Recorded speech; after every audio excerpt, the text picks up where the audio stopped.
بسم اللہ الرحمن الرحیم. السلام علیکم ناظرین. میں آج بات کروں گا بیسیکلی پاکستان کی سیاست میں جو لاڈلے کا جو ایک فیکٹر ہے اس کے اوپر، اور اس ایشو کے اوپر بات کرنے سے پہلے یہ آج کی جو اہم ڈیولپمنٹس ہیں اور وہ میاں نواز شریف صاحب کے متعلق ہیں جو انسیڈنٹلی آج کے جو لاڈلے ہیں، اور وہ یہ ہوا کہ ان کے آج کوئی 3-4 اس قسم کی ڈیولپمنٹس تھی جس قسم کے ان کو ایکسٹرا آرڈنری ریلیف ملے. ایک تو یہ کہ ایک خبر سامنے آئی کہ پنجاب کی نگراں کابینہ جو ہے انہوں نے العزیزیہ کیس میں نواز شریف صاحب کی سزا کو معطل کر دیا. حکومت کی بات میں کر رہا ہوں، کیئر ٹیکر گورنمنٹ کی بات کر رہا ہوں، جو اپنے آپ کو ظاہر نیوٹرل کہتے ہیں، اور جو پنجاب کی گورنمنٹ ہے، اور انہوں نے نواز شریف صاحب کی سزا جو ہے العزیزیہ کیس میں وہ معطل کر دی. اس کی کنفرمیشن بھی نیوز سٹوریز بھی چلی ہیں، اور اس کی کنفرمیشن جو ہے وہ انفارمیشن منسٹر پنجاب کے انہوں نے کر دی. اور پھر یہاں پہ جب اس طرح کی بات ہوتی ہے تو سوال پیدا یہ ہوتا ہے کہ جو کل کا لاڈلا تھا، مطلب کہ عمران خان صاحب جو آج زیر تاب ہیں اور آج جیل میں ہیں، تو کیا ان کی بھی جو ہے کوئی کابینہ کی طرف سے ان کی سزا کی معطلی کا بھی کسی قسم کا کوئی فیصلہ ہو سکتا ہے؟ اچھا، ایک تو ہے جیسے کہ میں بتا رہا ہوں کہ میجر ڈیولپمنٹ میاں نواز شریف صاحب کے حق میں یہ. دوسرا توشاہانہ کیس میں وہ آج پیش ہوئے، وہاں پہ وہی جج بشیر صاحب تھے جنہوں نے ان کی کنوکشن کی تھی. میرا خیال ہے کہ العزیزیہ کیس میں ان کی کنوکشن کی تھی، 7 یا 10 سال کی جو سزا ان کو ملی تھی. اور یہ ایون فیلڈ کا میرا کیس تھا جس میں ان کو سزا جسٹس بشیر صاحب نے دی تھی، اور روز ان کو بلایا جاتا تھا میاں نواز شریف صاحب کو. اور وہاں پہ اب توشاہانہ کیس میں انہوں نے ان کے جو دائمی وارنٹس تھے میاں نواز شریف صاحب کے وہ منسوخ کر دیے، اور 20 نومبر کے لیے ڈیٹ نیکسٹ ڈال دی کہ جی توشاہانہ کیس میں ان کو اب جو نیکسٹ ہیئرنگ ہے میاں نواز شریف صاحب کے کیس کی وہ 20 نومبر ہے. اور اس میں بلکہ یہ ہے کہ جی جائیداد کی ضبطگی کا بھی کوئی درخواست تھی جس کے اوپر نیب کو نوٹس کر دیے گئے. آج جو جج بشیر صاحب ہیں وہی جج بشیر صاحب جنہوں نے میاں نواز شریف صاحب کی کنوکشن کی تھی، اور اس وقت حالات بالکل ڈیفرنٹ تھے. اس وقت سب کچھ مینیج کیا جا رہا تھا میاں نواز شریف صاحب کے اگینسٹ، ان کے خلاف کیسز بنائے جا رہے تھے اور ان کو سزا دلوانی تھی. تو اس وقت جو جج بشیر صاحب تھے یا کورٹ جو تھی اس وقت کے اکاؤنٹیبلٹی کورٹ، ان کا ماحول ہی ڈفرینٹ تھا. ان کا تو آج کافی خوشگوار موڈ میں تھے جج بشیر صاحب. یہ جو خبریں آ رہی ہیں، جو میڈیا کے ذریعے جو ریفلیکشن آیا ہے کہ آج کی ہیئرنگ کے بارے میں، تو اس میں ظاہر ہے اسی لحاظ سے کہ جی ان کی جو دائمی وارنٹس تھے وہ منسوخ کر دیے گئے، اور توشاہانہ کا کیس اب نیکسٹ منتھ مطلب 20 نومبر کو سنا جائے گا. ورنہ پہلے روز بلایا جاتا تھا. آپ کو یاد ہوگا کہ جب میاں نواز شریف صاحب کے اگینسٹ اکاؤنٹیبلٹی کے کیسز چل رہے تھے ہر روز بلایا جاتا تھا ان کو عدالت میں، اور اسی تیزی کے ساتھ مانیٹرنگ جج بیٹھے تھے، اور پھر اس کے مطابق وہ فیصلے بھی ہو گئے. اور اب آپ دیکھیں کہ یہ کہ جی سب کچھ اب تقدیر کا کھیل دیکھیں کہ سب کچھ الٹ ہو رہا ہے، اور میاں نواز شریف صاحب کے لیے سارا کچھ بڑے مطلب ہے کہ تیزی کے ساتھ ان کے حق میں ہر قسم کی مطلب ہے کہ وہ بے شک ایڈمنسٹریٹو، جیسے میں نے کیئر ٹیکر گورنمنٹ کی بات کی، عدلیہ کی بات کی، جس کو بھی دیکھیں تو ان کے بارے میں ان کو ریلیف دیا جا رہا ہے، ان کے بارے میں پازیٹیو فیصلے آ رہے ہیں. اور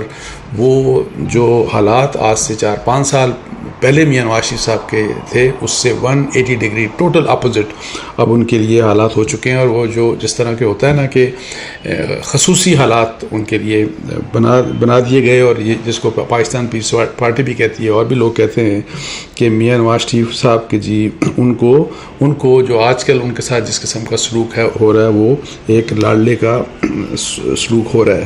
اچھا، ہم نے توشاہانہ کی بات کر لی، اکاؤنٹیبلٹی کورٹ کی، پنجاب گورنمنٹ کی، اور پھر آج اس کے ساتھ ساتھ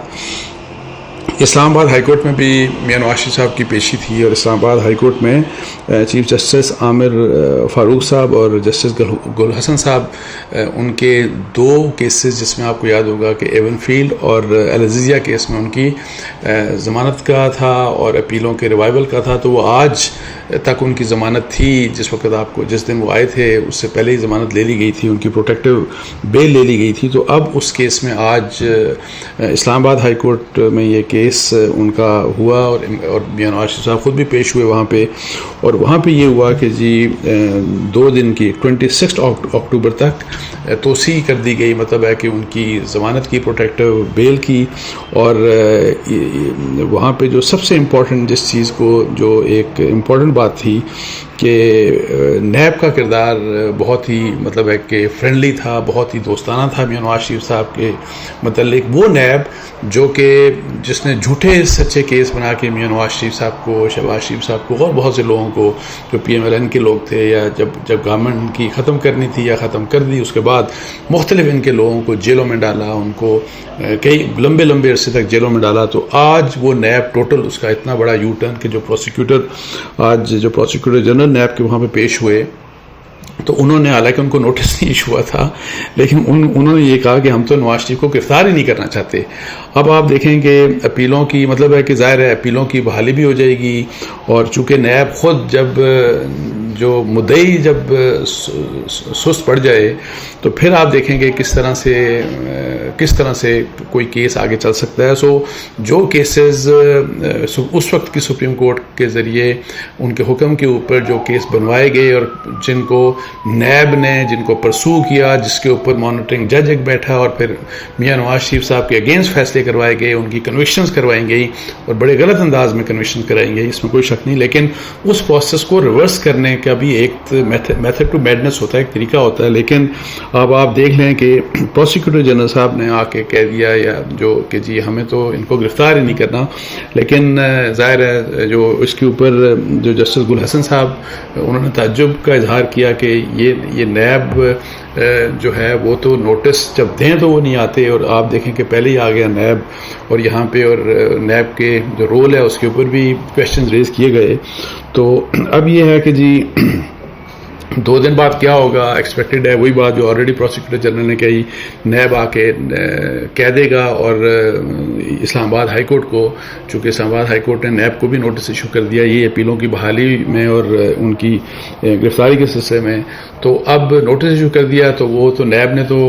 آلریڈی کہہ دیا کہ جی ہم تو ان کو گرفتار ہی نہیں کرنا چاہتے. اور پھر جو اپیلوں کی بحالی کو بھی آپ دیکھ لیجئے گا کہ نیب کی طرف سے ایک فیوریبل رسپانس ہوگا. تو یہ ہے آج کے جو حالات، جس طریقے سے میاں نواز شریف صاحب ملک میں واپسی ہوئی، جس طریقے سے ان کو پروموٹ کیا جا رہا ہے، جس طریقے سے ان کا ریسیپشن ان کو ملا، جس طریقے سے ان کو جلسہ کرنے کی اجازت ملی. سو جتنا بھی جو اوور آل ایک میاں نواز شریف صاحب کے پاس ان کو ایک اسپیشل ٹریٹمنٹ دیا جا رہا ہے، اور اس باوجود ان کنوکشنز کے، جن کنوکشنز کے اوپر ضرور سوال اٹھایا جا سکتا ہے، اور وہ کنوکشنز مطلب ہے کہ اس میں کوئی شک نہیں کہ وہ کنوکشنز پولیٹیکل انجینئرنگ کے ذریعے اور عدلیہ کے ملاپ کے ساتھ غلط کنوکشنز ان کو کروائی گئی تھی. لیکن قانونی طور کے اوپر ظاہر ہے جو بھی ہے ٹیکنیکلی وہ ایک کنوکٹ ہیں، لیکن اس کنوکشن کے باوجود جس قسم کا ان کو ریسیپشن ملا اور ابھی تک جس طرح کا ان کو ٹریٹمنٹ اوور آل سارا کچھ مل رہا ہے، تو اس میں کوئی شک نہیں کہ میاں نواز شریف صاحب کی جو اس وقت پوزیشن ہے وہ ایک لاڈلے سیاستدان والی ہے. اور جب لاڈلے سیاستدان کی بات کی جائے تو 2017-18 اور اس سے پہلے جب سے وہ جو سٹارٹ ہوا تھا عمران خان پروجیکٹ، اس دوران عمران خان صاحب ڈالتے تھے اور ان کے لیے بھی سب کچھ کیا جاتا تھا. اور اس وقت ظاہر ہے PMLN کو اعتراض تھا، اس وقت جو اپوننٹس تھے، جو عمران خان صاحب کے مخالف تھے، ان کو اعتراض ہوتا تھا. اور پھر اس کے ساتھ ساتھ ایک تھرڈ پلیئر اس وقت ہیں جو کافی ظاہر ہے بے چینی جن میں نظر آتی ہے، وہ ہیں بلاول بھٹو زرداری صاحب. اور بلاول بھٹو صاحب کی جہاں تک بات ہے تو میں آپ کو بتاؤں کہ اگر آپ ان کا دکھ جاننے کی کوشش کریں تو میں آپ کو بتاؤں گا ان کا دکھ یہ ہے کہ ان کو کیوں نہیں لاڈلا بنایا جا رہا. سو انفارچونیٹلی ساری کی ساری جو ہمارے سیاستدانوں کی جو جنگ ہے، جو ریس ہے، وہ یہ کہ مجھے کوئی لاڈلا بنا لے. کوئی سے مراد ظاہر ہے جو مقتدر حلقے ہیں کہ مجھ کو لاڈلا بنا دیا جائے، اور جو میرے اپوننٹس ہیں ان کو جو ہے ان کے خلاف جو ہے وہ چیزیں پروسیڈ کی جائیں، ان کے خلاف مقدمات بنائے جائیں، ان کو جیلوں میں ڈالا جائے. یہ وہ سلسلہ ہے جو سلسلہ ختم ہونے کا نام نہیں لیتا. اور جو بھی سویلین سپریمیسی کی جس نے بھی بات کی یا کانسٹیٹیوشنل رول کی جب بھی بات کرے، ان میں سے میں سب ان سیاستدانوں کی بات کرتا ہوں، لیکن میں آپ کو بتا دوں کہ ان سب کی جو جسے کہتے ہیں نا کہ وہی والی بات کہ ایک بہت بڑی اگر خواہش کسی کی جب ہوتی ہے، وہ خواہش یہی ہوتی ہے کہ ہم کسی طریقے سے اسٹیبلشمنٹ کے لاڈلے بن جائیں. سو یہ وہ ایک ریس ہے، یہ وہ ایک پرائیورٹی ہے ہمارے سیاستدانوں کی، جس کی وجہ سے ہم جب بات کرتے ہیں نا کہ کیوں نہیں اس ملک میں کانسٹیٹیوشن رول نہیں ہوتا، اور پھر بار بار انٹرفیئرنس ہوتی ہے، اور پھر ہماری پالیٹکس جو ہے یا ہماری جس قسم کی بھی ہائبرڈ جب ہم جمہوریت کی بات کرتے ہیں، تو اس کا بہت بڑا ریزن یہ والا ہے. اس کے ساتھ ہی مجھے اجازت دیجیے. جزاک اللہ. السلام علیکم ورحمۃ اللہ.